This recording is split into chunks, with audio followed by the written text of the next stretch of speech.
하나님의 말씀은 창세기 17장 9절에서 14절입니다. 창세기 17장 9절에서 14절 받들어 읽겠습니다. 또 하나님께서 아브라함에게 말씀하시기를 그러므로 너는 내 언약을 지키고 너와 내 뒤에 올 내 씨도 대대로 지키라.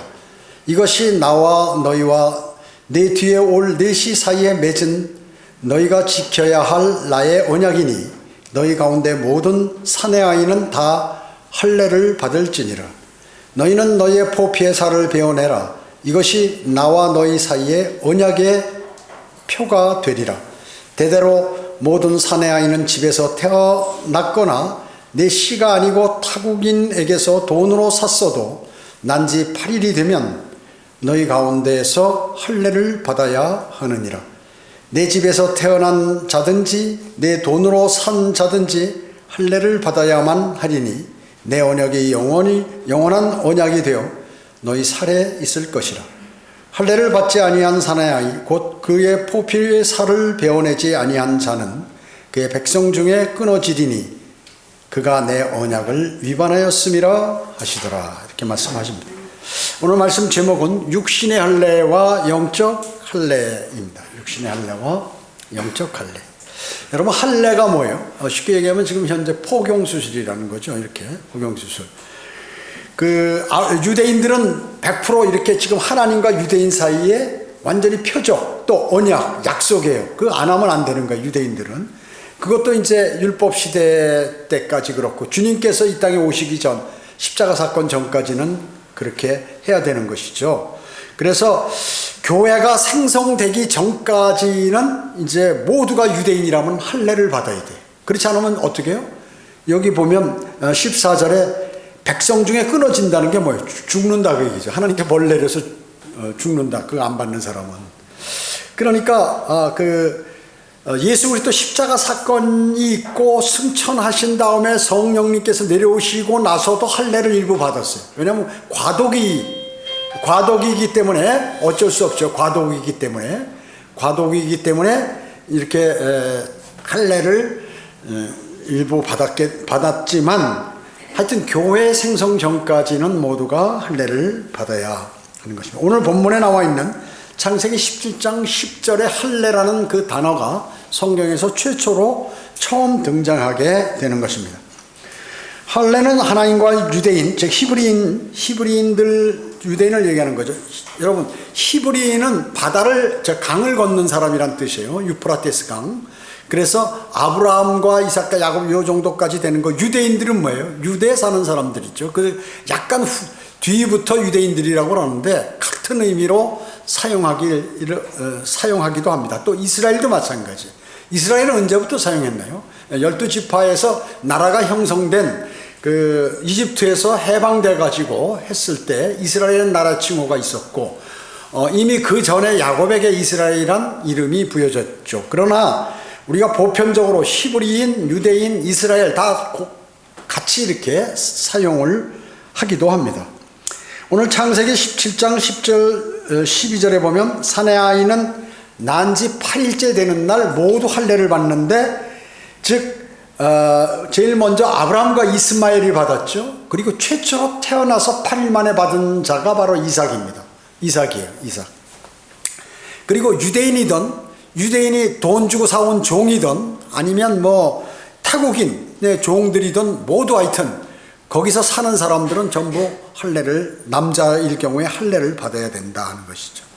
레위기 12장 3절에 8일째는 아이의 포피의 할례를 행할지니 이렇게 말씀하셨어요. 명령하셨죠. 자, 난지 8일째 할례 받는 사내 아이, 이 8이라는 숫자는 새로운 출발을 의미합니다. 인류 역사 몇 년이에요? 7000년이죠. 현재까지 6000년, 앞으로 1000년왕국, 그래서 7000년.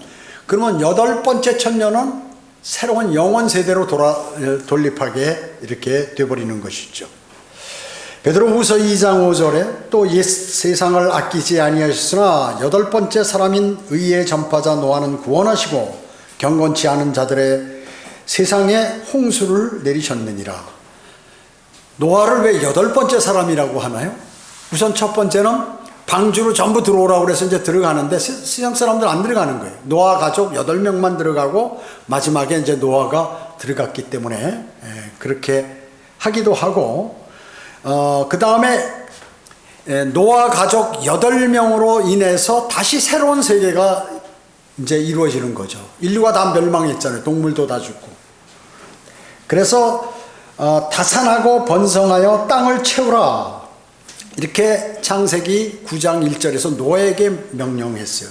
이 명령 누구에게 했나요? 아담에게 하나님께서 하신, 창세기 1장 28절에서 다산하고 번성하여 땅을 다시 채우라. 그러니까 그 전에 다시 채우라는 것은 이미 루시퍼가 반역을 해서 우주가 물에 전부 잠기게 되었죠. 그 우주가 전 물에 잠기게 된 것은 바로 아담을 창조하시기 전에 이렇게 우주를 전부 심판하신 것이죠. 그래서 지구를 재창조하실 때 땅을 창조하시지 않았어요. 물에서 나왔어요, 지구가. 왜냐하면 물에 잠겨 있었기 때문에, 잠겨 있다가 물 밖으로 나온 거죠. 그렇기 때문에 아담에게도 땅을 다시 채우라, 리프레시, 다시 채우라고 그러셨고, 노아에게도 홍수가 끝난 다음에 땅을 다시 채우라고 그랬대요. 이게 개혁성경에 이런 건 제대로 안 돼 있죠. 정동수도 이거 거부하고 그렇게 하고 있는데, 아무튼 요한계시록 17장 11절에 보면 전에는 있으나 지금은 없는 그 짐승이 8번째지만 7 중에 속한 자라, 그가 멸망으로 들어가리라. 참 이런 거 상당히 어려운 내용인데, 적그리스도의 예표인 왕들이 7명 있어요, 역사시대. 누구냐면 첫 번째 바벨론의 니므롯, 그 다음에 이집트의 파라오, 그 다음에 아수르의 사네립, 바빌론 왕 느부갓네살, 그 다음에 5번째 페르시아 왕 다리오, 그 다음에 6번째 그리스 왕 알렉산더, 그 다음에 7번째가 로마 황제 카이사까지 이제 7명이란 말이죠. 이렇게 7이에요. 여러분, 사탄이 그 용이, 붉은 용이 머리가 몇 개? 7이죠, 요한계시록에. 그래서 적그리스도의 예표인 7이 이제 거기에 예표로서 구약에 이 왕들이 다 이렇게 나오는데, 그 중에 하나 알렉산더라는 이름은 안 나와요. 감춰져 있다고 얘기죠. 성경에 나오지 않아요.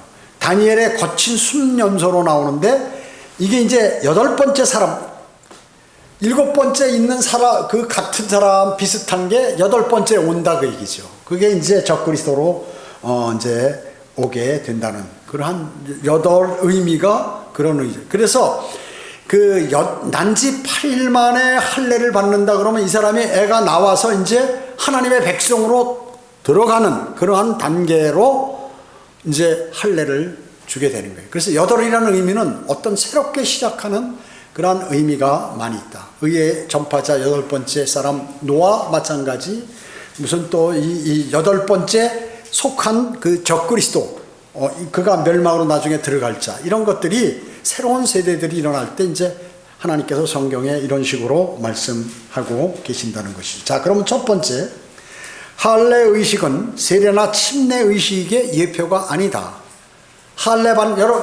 그 구약 시대 때 유대인들이 받은 할례는 지금의 침례나 세례의 예표가 아니다는 것입니다. 로마 카톨릭이나 개혁주의자들은 그들이 주장하는 게 뭐냐면, 할례 의식이 기독교의 침례 의식의 예표로서 주어졌다고 이렇게 주장하는 것이에요. 유대인이 할례를 받았다면 그리스도인들은 세례나 침례를 받아야 된다. 그래가지고 세례나 침례가 마치 구원처럼 주장을 하는 거예요, 일반 교회에서. 그래서 유아세례도 그렇게 하죠. 그럼 어머니들이 말이죠, 어떻게든 자기 아들 유아세례 시키려고 이거 지금 하늘나라 가려면 이거 제대로 어떤 세례를 받아야 된다. 그래서 사람들이 세례 받으면 구원받는 걸로 이렇게 착각하도록 로마 카톨릭이 만들어 버렸죠. 유아세례가 신약의 침례이며 어린아이의 구원을 보장한다고 이렇게 주장하는 교회들이 많이 있다. 그래서 유아세례를 구원받지 않으나 철저하게 받는 거예요. 자, 유아가 뭐예요? 무엇이 선이고 악인지 모르죠. 선악간의 지식이 없어요. 난지 8일이고 뭐 며칠 된 아이가 어떻게 뭐가 선이고 뭐 악인지 어떻게 아느냐 그 얘기죠. 여러분 아담과 이브가 금지된 열매가 아담과 이브에게 금지된 열매가 뭡니까? 선과 악의 지식의 나무에서 나는 열매. 즉 그 열매를 먹으면 무엇이 선인 줄 알고 무엇이 악인 줄 안다 그 얘기죠. 악을 알면 나쁜 짓 할 수 있다 그 얘기죠. 근데 그것만 먹지 말라는데 그걸 먹는 바람에 나쁜 짓을 하게 된 거 아니에요. 죄가 들어오고. 그렇기 때문에 그 아담이 말이죠. 처음에 창조될 때 영원히 살도록 창조됐다. 근데 그걸 먹음으로 선과 악을 알음으로 죄를 지니까 죄의 삭은 사망이요. 죽는 거예요. 죽어서도 그 혼이 벌을 받는 것이고. 그래서 유아가 그냥 구원받지 못하고 뭐 내가 주님 영접하는 것도 모르고 뭐가 선인지 악인지 모르기 때문에 어린아이가 죽으면 하늘나라 간다 그냥요. 그냥 가는 거예요. 그래서 난지 다윗이 밧세바와 간음해서 난 아이 죽었는데 울면서 그 얘기를 했잖아요. 내가 너 있는 곳에 나중에 갈 수 있지만 지금 못 간다는 의미로 이렇게 얘기하십니다. 자, 그뿐만 아니라 그렇기 때문에 유아 세례는 잘못된 것이죠. 저도 뭐 2살인지 1살인지 잘 모르겠는데 사진이 있어요. 어머니가 이렇게 안고 예배당에서 우리나라에서 최초로 생긴 교회에서 그걸 또 다 찍어가지고 막 여자들이 막 전부 단장하고 나와서 이렇게 찍은 그 사진이 저한테도 지금 있는데 그 당시엔 다 그렇게 알았던 거죠. 모르니까. 그 어린아이는 선악간의 구분이 없습니다. 그래서 죽으면 100% 하늘나라 갑니다. 태어나자마자 죽은 아이, 뭐 한 두세 살 전에 이렇게 죽은 아이, 뭐 이런 아이들 벌써 이렇게 뭘 감추고 숨고 하면 이게 선과 악을 아는 거예요. 그러니까 빨리 복음을 그런 아이한테는 전해야 됩니다. 할례가 침례에 해당되는 것이라면 만약에 할례를 구원받는다 그러면 여자는 어떻게 하는 거예요? 전부 뭐 지옥 가는 겁니까? 교리가 안 맞는다고 말씀이죠. 교리가 안 맞는다는 거죠. 신약에서 보면 구원받기 전에 침례받은 사람은 없어요. 이미 과도기에 조금 있을런지 모르지만 신약 성경에서 구원받기 전에 침례부터 받고 구원 나중에 받고 이런 게 없다. 구원받고 나서 예수 그리스도를 영접하고 침례를 받았다 하는 것입니다. 오늘 저희 침례식을 행했죠. 구원받은 형제 자매들이 침례를 받는 것입니다. 침례를 받는 것이죠. 아브라함 역시 구원받기 전에 할례를 받지 않았죠. 그는 창세기 15장에서 사실 그걸 믿으니까 하나님께서 의로 여겨줘. 그때 구원받은 거예요, 사실은.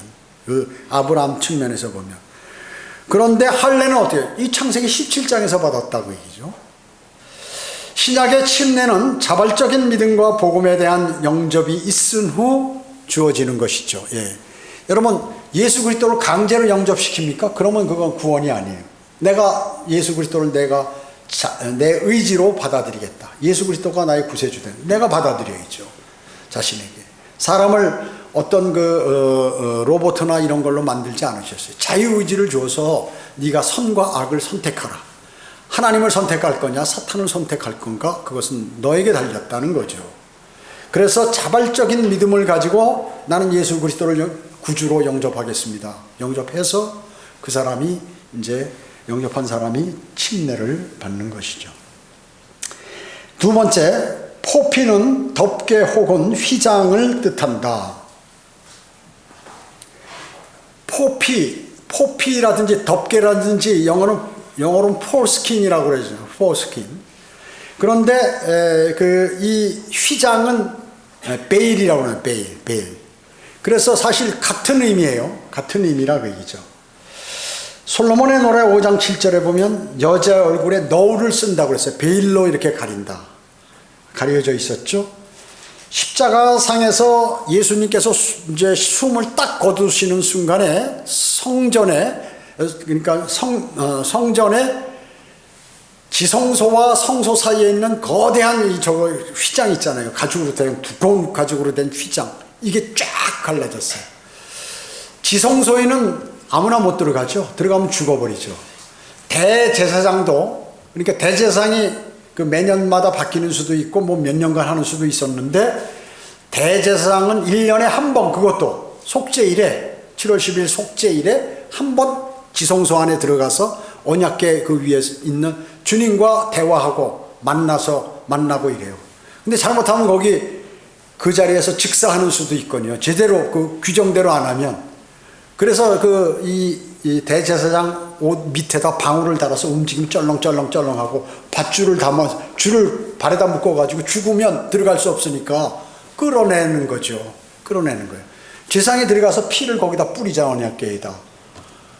근데 한 번도 청소했다는 말씀이 없어요, 성경에. 그 피 비린내 엄청나잖아요, 짐승. 그 어떻게 된 거예요? 주님께서 깨끗이 처리하는 거죠. 그래서 그렇게 돼 있는데 그 사이에 이게 찢어졌다 하는 것이죠, 직접. 그래서 신약 시대에는 그 과거 구약 시대, 율법 시대에는 하나님과 대화할 수 있는 사람은 대제사장밖에 없었어요. 나머지는 어떻게 하느냐? 그 제사장들한테 그 같은 제사장들이 그 젊은 제사장들이 그 짐승을 잡아가지고 다 제어하고 대제사장이 또 필요시에는 1년에 그 죄를 모두 다 가지고 한 번 들어가는 거예요, 거기 안에. 번제나 희생자 같은 거는 이제 자주 드리지만 그 속죄일에 모든 제사장의 죄와 국민들의 백성들의 죄를 가지고 들어가서 대제사장이 하나님과 교제하는 그 시간을 갖게 된다는 것이죠. 그런데 그 휘장이 찢어주니까 안에 지성소에 있는 그 언약궤가 다 보인단 말이죠. 그럼 많은 사람이 봤을 거 아니에요. 그 보는 순간에 직사해버리겠는데 안 죽더라고 얘기죠. 그게 뭐냐면 하나님과 우리 사이에 그리스도인 가운데 그 휘장이 없어져 버리고 그 장벽이 없어져 버리고 하나님과 직접 대화할 수 있는 기도를 할 수 있도록 그렇게 하나님께 예수 그리스도께서 만드신 것이죠. 그게 바로 휘장, 베일, 또 덮개, 포스킨 이란 의미로 사용했다는 것입니다. 히브리서 1장 10절에서 12절에 보면 또 주여 주께서 태초에 땅에 기초를 놓으셨고 하늘도 주의 손으로 만드신 작품이니이다. 그것들은 모두 겉옷처럼 낡아지리이다. 주께서 그것들을 옷처럼 말아버리시리니 그리하면 그것들은 바꾸어질 것이나 주는 동일하시며 주의 연대는 끝이 없으리이다 하셨도다. 자, 하늘과 땅 모두 누가 만드셨어요? 하나님께서 만드셨는데 어느 날 갑자기 사람의 옷을 말아버리듯이 이 우주를 말아버리셔서 다 태워버리신다, 그게죠. 불살라버리신다는 그러한 의미죠. 그래서 그것들을 하늘들이죠. 우리 성경에는 첫째 하늘, 둘째 하늘, 셋째 하늘. 첫째 하늘은 이 대기권, 비행기가 날아가는 구름이 있고, 둘째 하늘은 우주, 셋째 하늘은 둘째 하늘을 거쳐서 그 거대한 물층 지나서 셋째 하늘, 어마어마하게 멀리 있죠. 그 셋째 하늘, 그러기 때문에 한글 킹제임 성경이나 킹제임 성경은 하늘들 복수라고 이렇게 나와. 하늘이 아니라 하늘들 이렇게 얘기하는 것이죠. 그래서 하늘들은 주님의 작품이기 때문에 어느 날 근데 그것을 옷을 말아버리듯이 말아버린다. 여러분 어때요? 우주가 사람의 옷처럼 생겼어요. 그 사람의 옷이라 하면은 성경을 기록했대 히브리인이기 때문에 히브리인들 옷이 어때요? 위가 이렇게 목 있는 데가 둥그렇죠. 그리고 밑에 치마처럼 이렇게 돼 있어요. 그래가지고 사람이 목으로 이렇게 거꾸로 입고 끈을 딱 묶으면 이렇게 된단 말이죠. 옷처럼 우주가 이렇게 피라미드형으로 삼각형으로 돼 있다 그 얘기죠. 그 머리가 나와 있는데 요건 이제 셋째 하늘 모양이고 이렇게 되는데 사람이 옷을 벗을 때 휙 벗어서 옷을 말아버리잖아요. 그와 같이 우주를 하나님께서 말아버리시는데 그게 언제냐? 조금 있으면 우리 부르시고 나서 주님 7년 후에 재림하죠. 천년왕국이 이루어집니다. 천년왕국 끝나면 그렇게 하신다는 것이죠. 그리고 큰 허공에서 큰 백보자 심판을 모든 죄인들을 심판하시고 그 다음에 새하늘과 새 땅을 창조하셔서 그리고 하늘에 준비되어 있는 새 예루살렘이 내려오는데 새 예루살렘에는 그리스도인이 거주하고 새 땅에는 유대인들 그리고 새 하늘의 별들 있죠. 별들에는 이방인들이 영원히 거기서 산다 그 얘기죠. 그래서 구약 성경에 보면 유대인들에게 하나님께서 약속하시는데 너희는 땅에서 영원히 산다는 거예요. 영원이라고 그래. 땅. 우리는 하늘이라고 그러고 그리스도인들 하늘나라. 지금 셋째 하늘 새 예루살렘이 하늘나라에 있거든요. 이제 거기서 우리는 거주하지만 유대인들은 땅에서 거주하기 때문에 땅의 복을 항상 얘기하는 건데 이걸 그리스도인에게 적용해서 교리로 만들면 설교 내용이 다 거짓말이 되는 거예요. 그래서 이 은사주의자들도 생기고 땅에서 복 받아라 뭐 이런 땅에서 영원히 산다 뭐 이런 것들을 하는 거예요. 그래서 땅에서 영원히 사는지 하늘나라에서 영원히 사는지 구분이 안 돼. 그러니까 몽롱하게 있다가 아무것도 못하고 생을 마감하고 죽어서 멸망으로 향하게 된다는 것입니다. 주님의 옷은 물리적이고 눈에 보이는 우주라는 것이에요. 통옷처럼 생겼죠. 유대인의 옷 모양이죠. 히브리서 그래서 1장 10절에서 12절은 하나님께서 그 옷을 즉 우주를 말아버리시겠다는 그러한 말씀인 것입니다. 베드로후서 3장 10절 11절에 보면 그러나 주의 날이 밤에 도둑같이 오리니 그날에는 하늘들이 굉장한 소리를 내며 사라지고 우주의 구성 요소들이 맹렬한 불로 녹아내리며 땅과 그 안에 있는 일들이 타버릴 것이라. 그때 이 모든 것이 녹아버리리니 너희가 모든 거룩한 행실과 경건에 있어 어떠한 사람들이 되어야겠느냐 이렇게 말씀하고 있어요. 자, 천년왕국이 끝나면 우주를 다 불살라버린다는 거예요. 이 땅에 있는 거는 싸그리 불살라버려. 그때 여러분들은 어떻습니까? 여러분들은 이 불살르고 큰 백보자 심판대 주님이 가운데 앉으시고 여러분 좌우측에 앉으셔서 여러분이 그 심판에 참여하게 된다는 것이죠.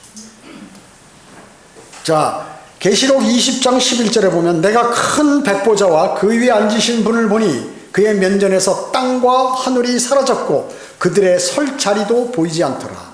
자, 큰 백보자에 앉는데 우주를 다 불살라버리니까 허공에 떠 있는 거예요. 우주 허공에. 그래가지고 거기에 사람들이 떠서 다 심판을 받는 거죠. 그래가지고 하늘에다 뭐 만약에 거짓말하면 쫙 그 어마어마한 멀티비전 같이 지금 레이저로 우리가 하늘에다 글씨를 새기잖아요. 지금 보면 뭐 드론 같고도 하고 레이저를 쏴서 이렇게 모양을 그림을 그리고 그거보다 훨씬 더 고차원적인 지금의 풀 HD보다 4K나 뭐 8K, 10K 이상 그거 될 것도 아닌 선명한 화면을 우주에다 탁 띄우시면서 여러분이 거짓말하면 죄인들이 거짓말하면 주님 앞에서 그걸 다 보여주시는 거예요. 과거에 지었던 죄들을 다 보여주시는 것이죠. 세 번째, 할례는 하나님께서 창조주로서 혹은 생식하는 분으로서 자신을 계시하는 것이다. 자, 할례라는 것은 하나님께서 나는 창조주다. 그리고 생식하시는 분으로서 자신을 계시하신다 그 얘기죠. 아브라함은 이삭을 낳을 수 없는 나이였죠. 사례도 마찬가지고. 그런데 어떻게 생식을 했다 그 얘기죠. 이후에 어쨌든 그 물론 이제 그 성령으로 잉태된 거예요 사실은. 근데 그 이삭을 아들을 낳았다 그 얘기죠. 100세 그러니까 사례는 90세인데 아들을 낳았다 그 얘기죠.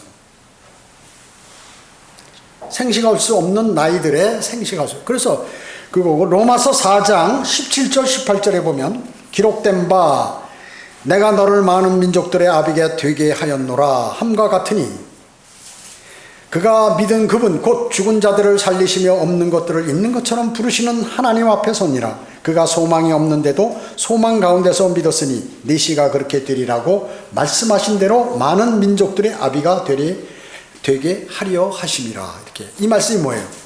지금 로마서는 사도 바울이 하나님의 영을 받아서 기록한 것이죠. 그런데 여기에서 지금 그가 누구예요? 아브라함을 얘기하는 거예요. 아브라함을 얘기하면서. 그래서 하나님께서 내가 너를 많은 민족들의 아비가 되게 하겠다. 그런데 지금 나이 늙어가지고 죽을 때가 다 됐는데 자녀도 없는데 그렇게 하겠다고 이렇게 하신 것이에요. 그러니까 그렇지만 아브라함은 하나님 말씀하시니까 그대로 믿었다 그 얘기죠. 왜 믿었느냐? 죽은 자도 살리시고 말이죠. 없는 것은 아무것도 없는데 야 뭐야 생겨라 그러면 이 앞에 생긴다 그 얘기죠. 이런 분 앞에서 자신은 소망이 자식에 대한 소망이 없었는데 소망 가운데 그냥 자기는 믿었다 하나님의 말씀을. 그렇게 되니 그대로 돼버렸다 그 얘기죠. 그 말씀을 지금 여기 사도 바울이 로마서 4장에서 하고 있는 것입니다. 죽어있는 사례가 역시 생식하게 됐고, 자, 그렇기 때문에 새로운 출생도 피 흘림이 있어야 된다는 것이죠. 새로운 출생, 거듭나는 것도 피 흘림이 있어야 되는데 이 피 흘림은 바로 동물의 피가 아니라 죄 없는 주 예수 그리스도의 피로 인해서 구원을 받게 되는 거예요. 거듭나게 되는 것입니다. 남자의 씨가 썩어질 수 있는 종류의 것이므로 새롭게 태어남이 필요하다. 남자의 씨는 어떻게, 사람이 그 씨로 난 사람은 다 죽어버린다 그 얘기죠. 그렇기 때문에 새로 태어나야 영원한 생명을 얻게 되는데, 그것이 바로 예수 그리스도를 구주로 영접할 때 그 일이 벌어지게 된다는 것입니다. 네 번째, 할례는 영적 할례의 예표입니다. 육신적인 할례는 영적 할례의 예표라는 것이죠. 아브라함이 받는 할례는 뭐였습니까? 포피를 잘라내는 육신적인 할례였다 그 얘기죠. 그러나 갈라디아서 6장 15절에 보면 그리스도 안에서는 할례나 무할례나가 아무 효력이 없으되 오직 새로운 피조물 뿐이니라. 예수 그리스도한테 영원한 생명을 얻으려면 할례 받았냐 안 받았냐 이건 필요가 없다 그 얘기죠. 무효화돼 버렸어요.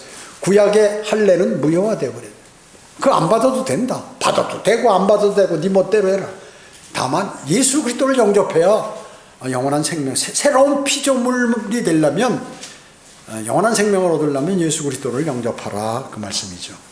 골로새서 2장 11절 12절에 보면 또한 너희가 그 안에서 손으로 하지 않은 할례를 받았으니 곧 그리스도의 할례로 육신의 죄의 몸을 벗어버린 것이라. 너희가 침례로 그와 함께 장사되었고 또 하나님께서 그를 죽은 자들로부터 살리신 역사를 믿음으로 말미암아 너희도 그와 함께 살아났느니라. 자, 이게 무슨 말씀이에요? 이게 무슨 말씀이에요? 여러분이 난 죄인이야. 죄인은 어때요? 죄의 싹은 사망입니다. 그 다음에 심판을 받습니다. 나는 영원한 멸망 지옥에 가야 돼요. 그런데 내 죄를 갖고 가시고 예수 그리스도께서 주님의 의를 나한테 선사하셨어요. 나를 위해서 내가 그 벌을 받아야 되는데 예수 그리스도께서 받으시고 그분의 혼이 지옥에 가서 고난받으시고 거기서 그냥 끝났으면 우리도 같이 그렇게 돼버리는데 부활하셨다 그 얘기죠.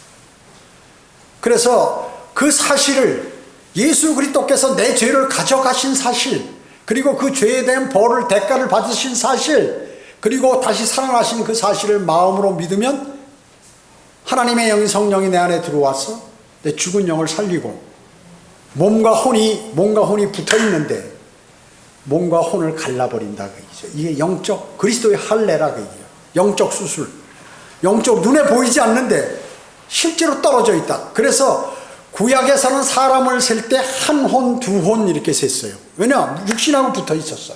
구약시대 때는 계속. 그래서 육신이 죄를 지면 그대로 지옥에 가는 거예요. 그 제사로 해결 안 하면. 그런데 우리는 지금 이게 떨어져 있다 그 얘기죠. 그러면 여러분이 지금 육신은 구원 받았습니까? 안 받았습니까? 안 받았어요. 그럼 언제 구원을 받느냐? 언제 구속되느냐? 예수님께서 공중 재림하셔서 우리를 부를 때 그때 몸이 변모되면서 올라간다 그 얘기죠. 그때 끌려 올라간다. 그때 이제 완벽하게 몸까지 구원을 받는 것이에요.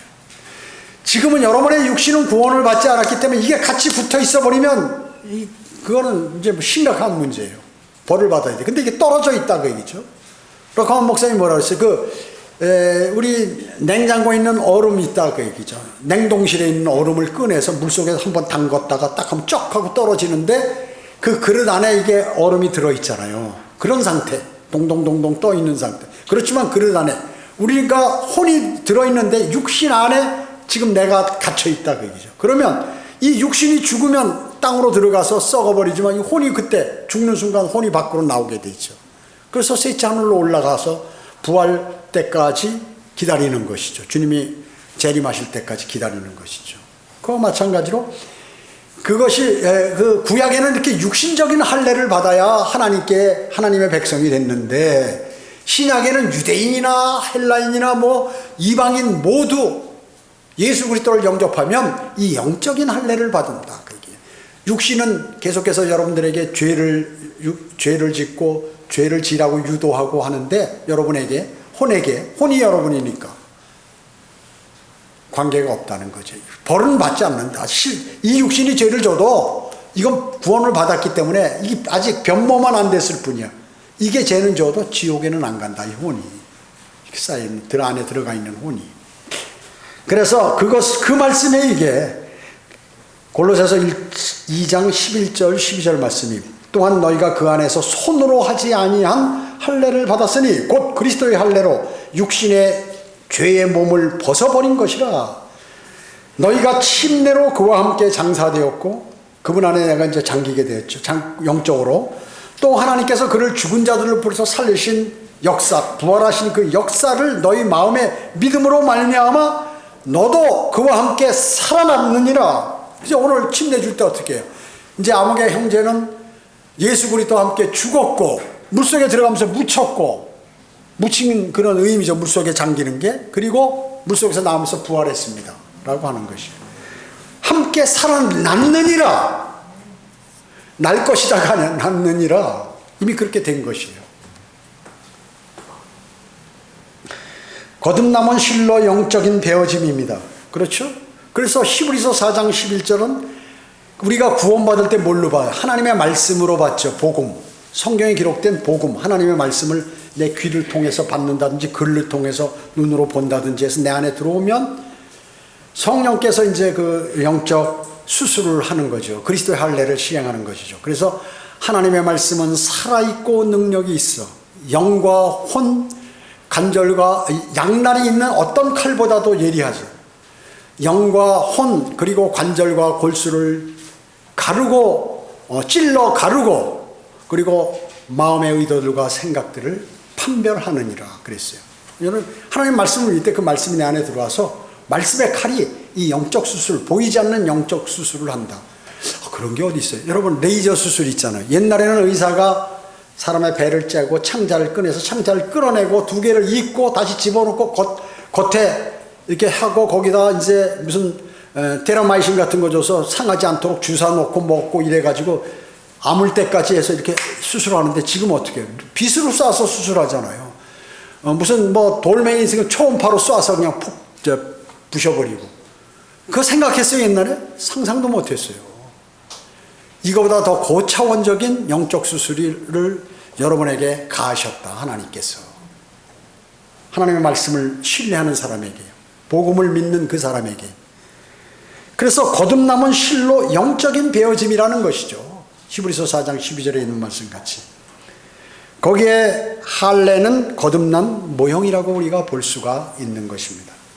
씨, 피, 출생, 계시는 불가분의 관계가 있어요. 그래서 그리스도는 씨셨고 피는 그분의 피셨죠. 그리고 그분은 새로운 출생을 우리에게 주시고 그리고 그분은 유일하고 참되신 하나님과 영원한 생명의 계시이시다는 것이죠. 그래서 이 씨와 피와 출생과 계시는 모두가 불가분의 관계가 있다는 것입니다. 요한일서 5장 1, 2절에 보면 예수가 그리스도이심을 믿는 사람은 누구나 하나님께로부터 태어났으며, 예수 그리스도를 영접한 사람 출생 누구로부터 태어났냐면 하나님으로부터 나왔다는 것이죠. 이 세상 사람이 아니라는 거죠. 낳으신 그분을 사랑하는 사람은 누구나 그분께로부터 태어난 자도 사랑하느니라. 자, 다른 구원받은 사람도 사랑한다. 그런 사람은 우리가 하나님을 사랑하고 그의 계명들을 지키면 이것으로 우리가 하나님의 자녀들을 사랑함을 아느니라. 구원받은 사람은 하나님의 자녀들을 사랑한다 그 얘기죠.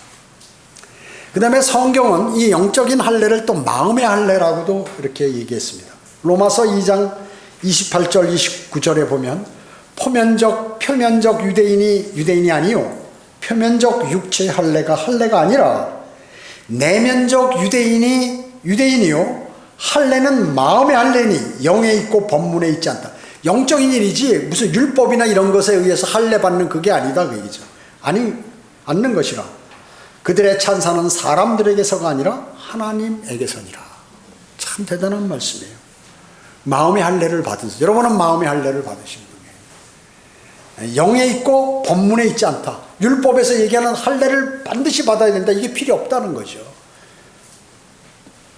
여러분은 그래서 이단들은 이 구절을 가지고 영적 유대인의 정의를 내리는 거예요. 자기들이 영적 유대인이라는 거죠. 유대인에게 주어진 모든 약속이 신약시대 그리스도인에게 옮겨졌다는 근거로 악용하는 구절이 바로 이 로마서 2장 28절 29절이에요. 이건 그 뜻이 아닌데 내면적 유대인이라는 것은 지금 마음의 할례를 얘기하는 것이거든요. 즉 내면적 할례를 받은 사람, 구원받은 그리스도인을 얘기하는 거예요. 그런데 아무 교회나 로마 카톨릭이 이 말씀을 가지고 지금 자기 유대인을 버리셨고 하나님 이제 자기들에게 왔다는 그런 구절로 사용한다 그러죠. 신천지 모두 마찬가지. 이단들도 내면적 유대인은 육체가 아니라 마음의 할례를 받은 사람이라 하는 것이죠. 손으로 하는 외형적 그 할례가 아니라 손으로 하지 않은 내면적 할례를 받은 사람, 즉 영적 유대인은 그리스도인이 사시는 영적 유대, 구원받은 사람은. 구약의 아브라함의 할례는 주 예수 그리스도께서 오시기 전에 유대인들과의 표적이었죠. 그래서 할례는 표적이에요. 근데 지금도 그리스도인이 할례 받아야 된다고 꼭 그렇게 하는 데도 있어요. 그래서 신약에는 육체 할례가 필요 없고 영적 할례를 받아야 된다. 그리스도의 할례, 그리스도의 예수 그리스도를 영접하면 자동으로 그게 영적 할례, 그리스도의 할례를 받은 사람이라는 것이죠. 영적 할례는 주 예수 그리스도를 구주로 영접할 때 이제 성령님께서 이제 말씀의 칼로 내 몸과 영을 살리시고 몸과 혼을 갈라 버리신다는 것이죠. 양쪽으로.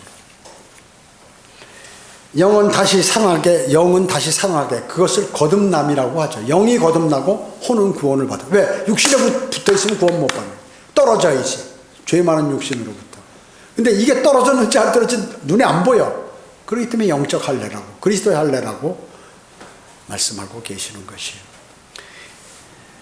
그 사람은 바로 혼이 구원을 받고 하나님의 아들들이 되는 권세가 주어지는 것입니다. 여러분 모두는 그런 분들이에요. 그래서 이런 성경적인 말씀들을 세부적으로 마음에 내가 담고서 그것을 알고 믿고 실천하고 모르는 사람에게 알려주는 그러한 그리스도인이 돼요.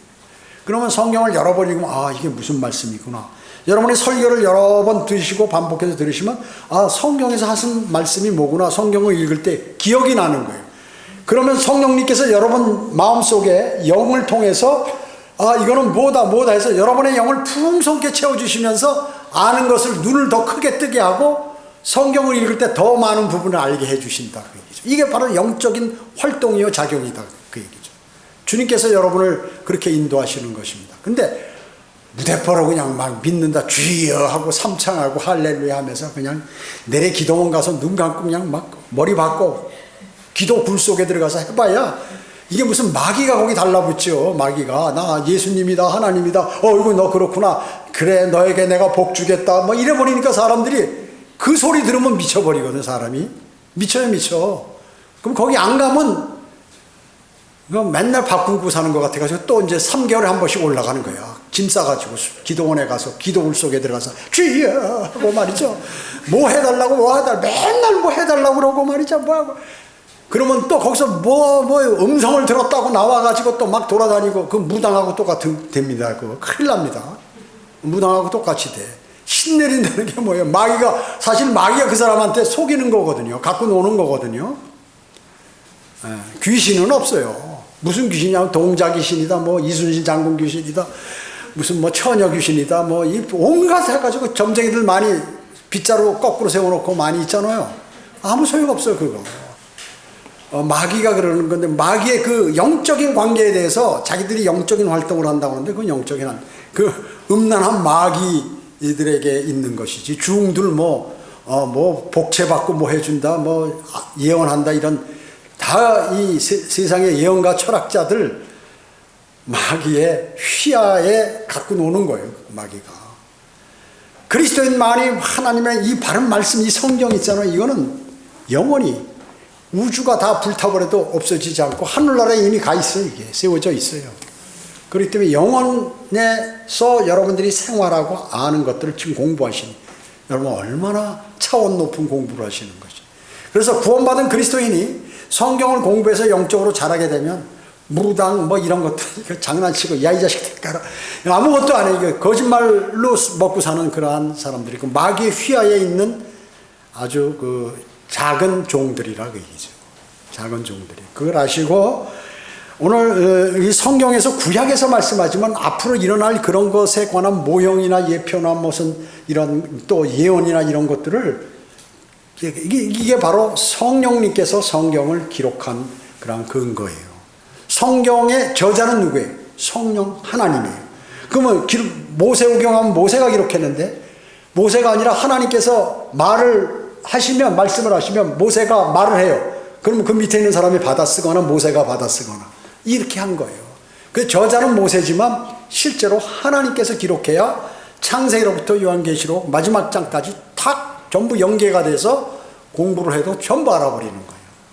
이게 하나님께서 기록하지 않으시면 이런 성경이 나올 수가 없어요. 그 세상 책하고는 대조가 안 되는 것이에요. 대조가 안 되는 거예요. 아무리 철학서 무슨 마음을 달래주는 무슨 글 해봐야 이거하고는 게임이 안 돼요. 여기에는 말이죠. 무슨 뭐 할례, 뭐 창녀, 뭐 음행, 뭐 온갖 거를 다 하는 거예요. 하나님의 사람들이 한 짓까지 여기 딱 기재해놨어요. 왜 그렇게 기재했을까요? 창피하게. 하나님은 자신이 있으시기 때문에. 인간이 다 만든 모든 것을 다 알고 다 조정하고 있기 때문에 우리 인간에게 인간의 죄들부터 시작해서 하나님의 생각, 천사들의 움직임 모든 것을 이 책에다 기록해놔. 이게 틀리면 안 되는 거예요. 이거를 변개하는 건 누가 변개하느냐? 사탄이 변개하기 때문에 하나님의 말씀은 능력이 있는데 그 능력을 빼버린다. 살아있는데 그걸 죽여버린다. 그 얘기죠. 고쳐서. 그래서 말씀을 공격하는 거예요. 그래서 바른 성경을 쓰는 사람, 같은 기독교인이라도 마귀가 쓰는 사람들이기 때문에 바른 성경을 쓰는 사람을 공격하는 것이죠. 여러분 그걸 아셔야 돼요. 그런 마음을 아시고 주님을 섬기면 앞으로 많은 것들을 성령님께서 여러분에게 알려주시고 선하게 주님께서 인도해 주시는 것입니다. 기도하겠습니다. 주님 감사합니다. 저희들은 이제 위대하신 주님의 말씀을 마음에 담았습니다. 이 말씀들이 우리 안에 각자 효과적으로 역사하여서 주님께서 알리고자 하는 그러한 말씀들을 풍성하게 알아서 주님께 감사로 되돌려드리고 그 기쁨으로 살아가는 그리스도인의 삶을 살아가도록 주님 인도해 주시기 원합니다. 은혜에 감사드리오며 다시 오셔서 저희를 데려가실 주 예수 그리스도의 이름으로 기도드립니다. 아멘.